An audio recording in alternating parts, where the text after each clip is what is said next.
Spacer jaskinią Demianowską.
Zda ste si nemohli nevšimnúť žulový piesok, ktorý tie riečky Demenovky, ktoré robili toľko, za normálnych okolností vôbec nebolo zaučov, hlavne bola sa tak sopne vykupovaná táto ráda, hlavne však pokiaľ nikdy nedošlo práve nejak.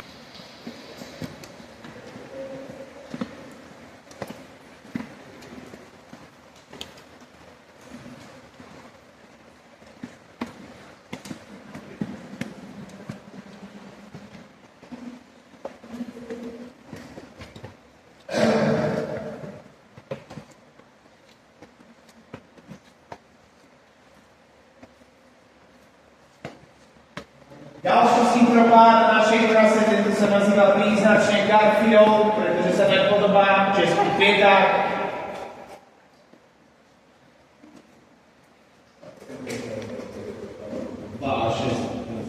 Podľa toho každá životuje. To je jedna z malá vecí, ktoré sa nám viac nemenia v závislosti so zmenou ročných podmienok. Väčšinou tu je stála teplota, nezávislá od povrchu. Áno.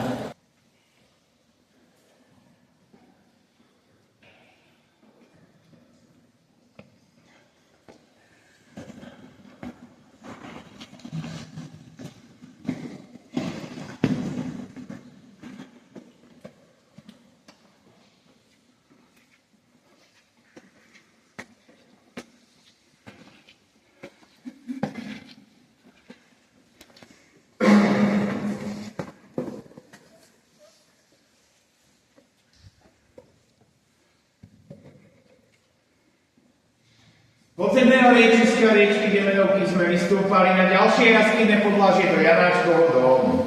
Leoš Janáček, tento významný moravský skladateľ, mal tú jedinečnú možnosť. Ktorá ďalej pokračuje po chodníku, kde sa majú tvári... Perły jaskiniové. Možno ide ďalšie, ale ten Zofia ten legna.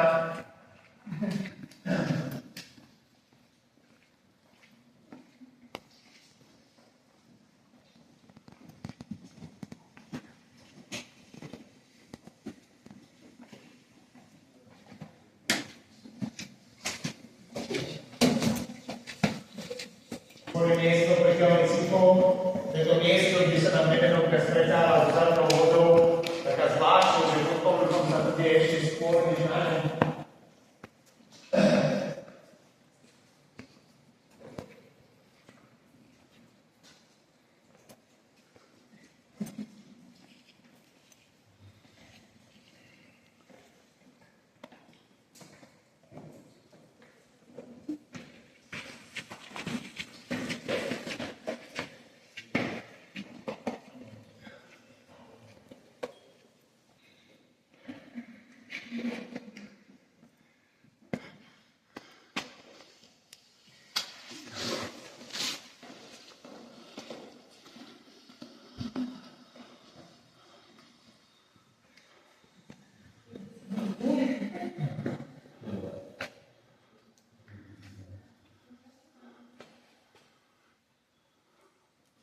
Popri jazierku riečnou a kaskádovom sme vstúpili do Viezoslavovho domu.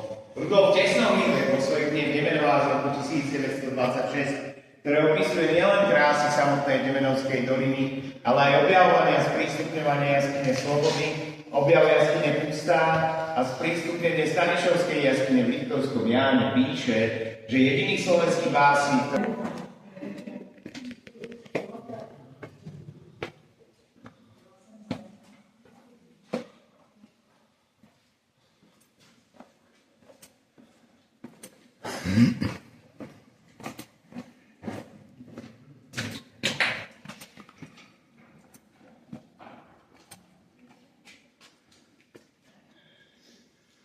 Koralowe jeziorko.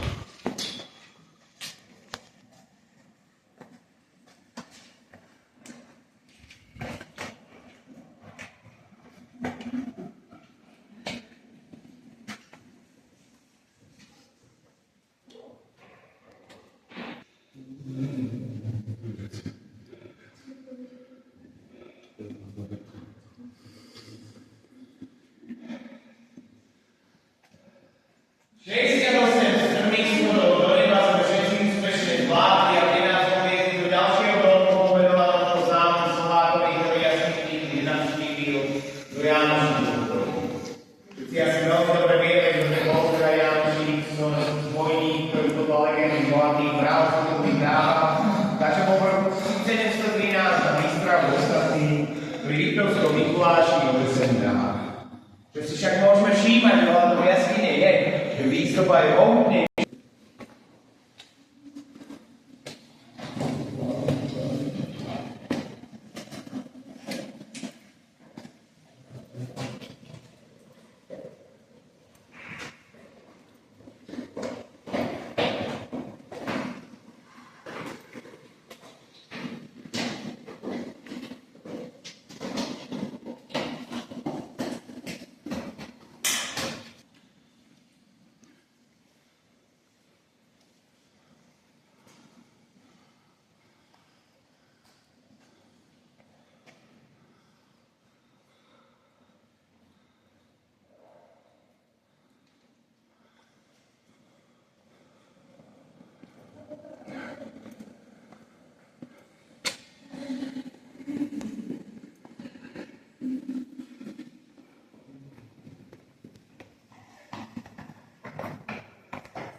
Priestor, ktorým sme sem prechádzali, bol pomenovaný na počesť Tomáša Báťovdolu. Báťa nemalými finančnými prostriedkami prispel na elektrifikáciu jaskyne Slobody v roku 1933. My sa momentálne nachádzame pri najlepšom a najväčšom jazierku na nás. Úplne iné ako tie, ktoré sme doposiaľ. Szmaragdowe jeziorko głębokie na 5 metrów. Tie snežnom dome sú zakladené ako by osie hniezda, nazývajú sa sférické stalakty alebo sféry. To miesto aj najviac pripomína jaskyňa